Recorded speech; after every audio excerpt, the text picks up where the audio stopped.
When developing a safety training program using adult learning principles, which approach is most effective for ensuring knowledge retention?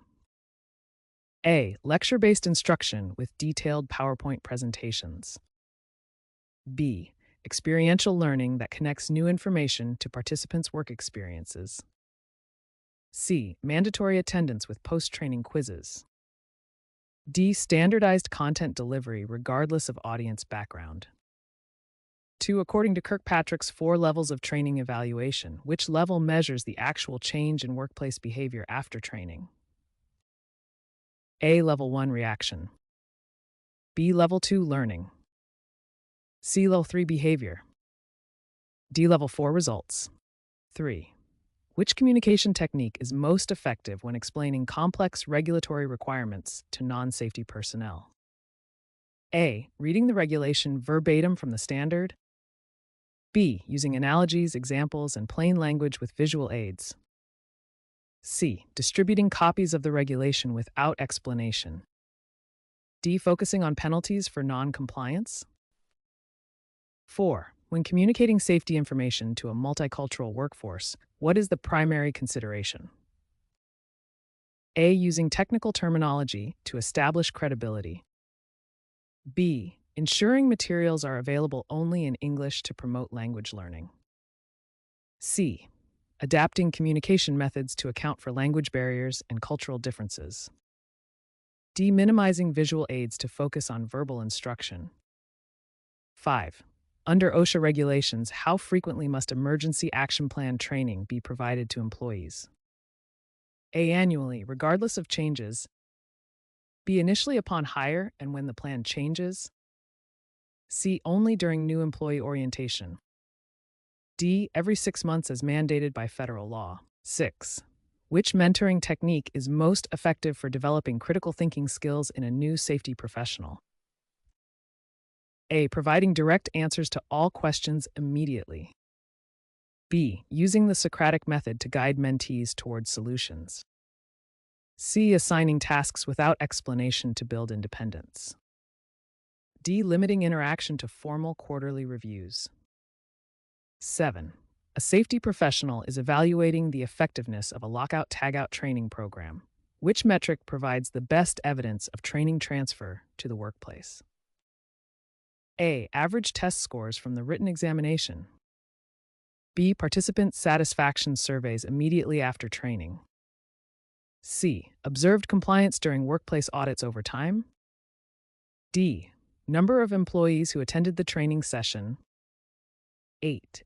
According to adult learning theory, what is the primary motivation for adult learners in safety training? A. Obtaining certification credentials. B. Solving immediate practical problems relevant to their work. C. Pleasing supervisors and management. D. Avoiding disciplinary action. 9. When developing training objectives for a confined space entry program, which verb demonstrates a measurable learning outcome according to Bloom's taxonomy? A. Understand. B. Know. Demonstrate. Appreciate. 10.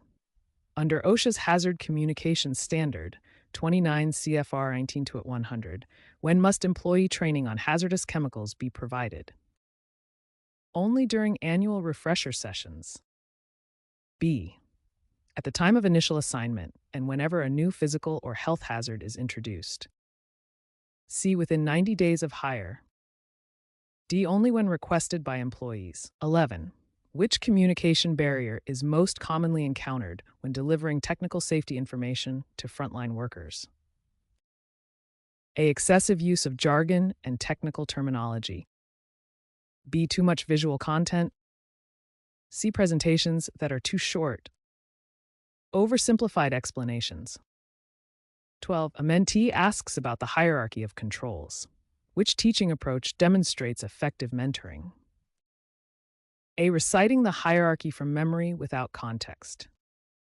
B. Telling them to look it up in ANSI Z10. C. Using a recent workplace example to illustrate how each control level applies. D. Providing a written list and moving to the next topic. 13. When evaluating a safety training program, Which type of evaluation should occur during the training delivery? A. Summative evaluation, formative evaluation, impact evaluation, analysis. 14. According to OSHA requirements, powered industrial truck forklift operator training must include which component? A. Written examination only. B. Classroom instruction only. C. Both formal instruction and practical training with evaluation. D. Online training modules exclusively. 15.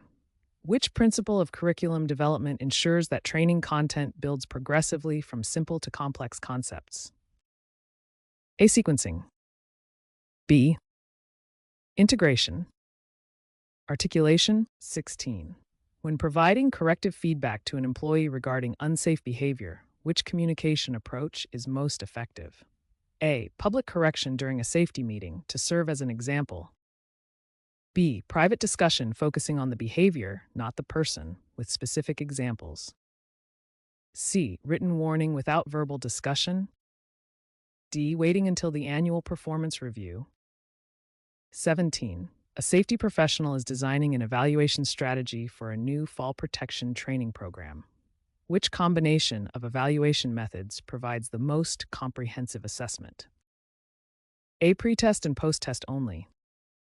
B. Pre-test, post-test, practical demonstration, and workplace observation. C. Attendance records and satisfaction surveys. D. Written examination and training certificates. 18. Under OSHA's Respiratory Protection Standard, 29 CFR 910-134, how often must training be provided to employees who use respirators? A. Every 2 years. Only upon initial hire. C. At least annually and more often if necessary.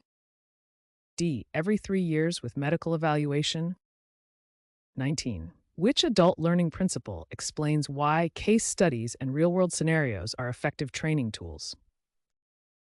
A. Adults prefer theoretical concepts over practical applications. B. Adults learn best when they can apply new knowledge to solve relevant problems.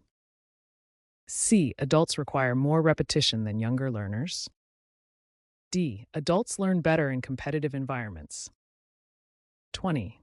When developing a safety orientation curriculum for new hires, which content should be prioritized according to OSHA requirements?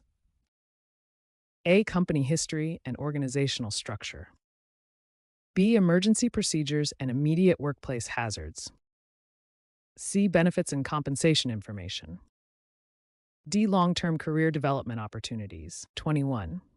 A safety professional is mentoring a junior colleague on incident investigation techniques. Which approach demonstrates effective knowledge transfer? A. Conducting investigations independently and presenting conclusions.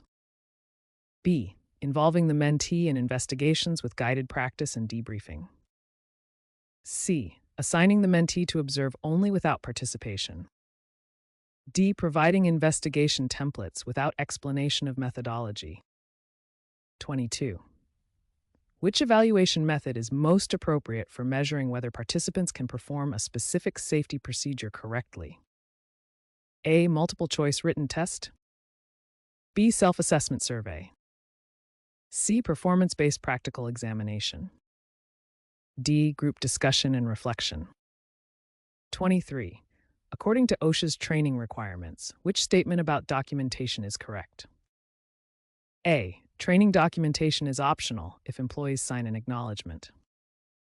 B. Training records should include employee name, training date, training content, and trainer name. C. Documentation is only required for initial training, not refresher training. D. Electronic signatures are not acceptable for training records. 24. When addressing resistance to safety training, which strategy aligns with adult learning principles? A. Emphasizing mandatory compliance and potential discipline. B. Explaining the personal relevance and benefits of the training content. C. Shortening training duration to minimize disruption. D. Removing opportunities for questions or discussion. 25.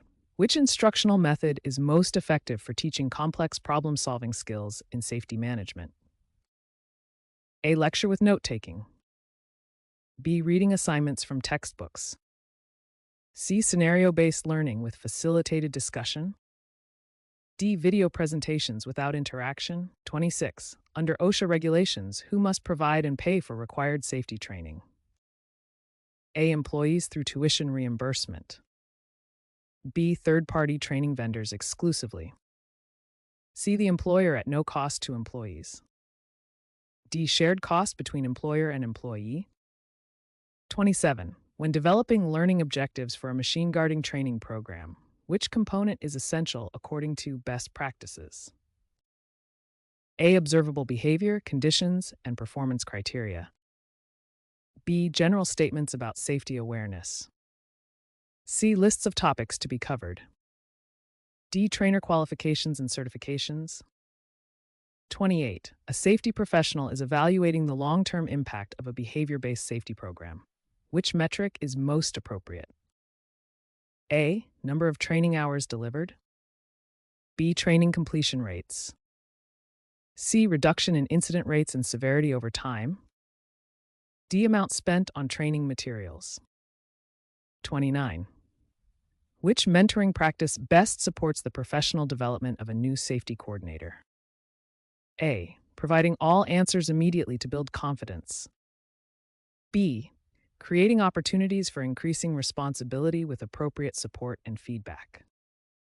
C. Limiting exposure to challenging situations until fully trained. D. Focusing exclusively on technical knowledge without soft skills. 30. According to OSHA's General Duty Clause, when must employers provide training even if no specific standard exists? A. Never. Training is only required when specified in standards. B. When employees are exposed to recognized hazards that are causing or likely to cause death or serious physical harm. C. Only if requested by employees in writing. D. At the discretion of management, based on budget.